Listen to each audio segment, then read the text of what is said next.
Родителите се чувствуваат немоćни да влијаат на своите деца кои се адолесценти и секојдневно се групираат и дружат до доцните ноќни часови.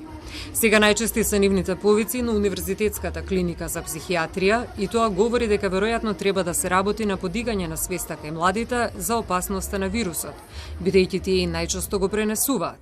Многу повеќе се јавуваат родителите кои не знаат да се снаоѓаат со ваква криза, кои имаат проблем со однесувањето на младите и кои се група која најмногу се јавува. Во почетокот на кризата мора да кажам дека се јавува оние што беа најпогодени под карантинот, многу се јавува стари лица во кои и беа уплашени за своето соматско здравје, бидејќи на нив и нели им е потребно да излезат и да прошетаат, социјалните релации им беа прекинати, многу луѓе не си ги гледаат своите родители или ги намалија многу своите релации или контакти ради превенција од коронавирусот. За најмладите пак можеби пристапот треба да биде поинаков, смета Гашевска.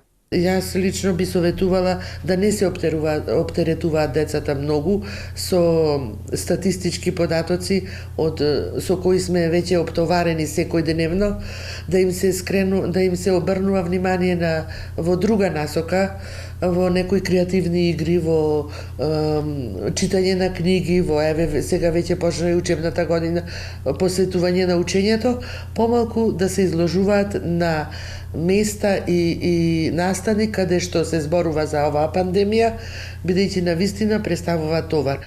Во меѓувреме, над 6000 светски научници се обединија во своите ставови дека треба да се ревидираат некои мерки, бидејќи резултираат со последици врз здравјето. Според Бајрактаров, треба да се направи проценка. Доколку беа успешни карантинските мерки, би се согласил да бидат така драматични како што беа и во првиот бран. На подолг период тоа е неиздржливо и непрактично, нити за стилот на живење, исто како што потенцираат и нашите здравствени власти, епидемиолозите и министрот, дека ние треба да научиме да живееме со ова. Не можеме да се затвориме дома и да го стопираме нашето живење. Здравствени експерти и ујадници научници се приклучија на глобално движење со предупредување дека политиката на карантин може да има разорно влијание врз здравјето на луѓето.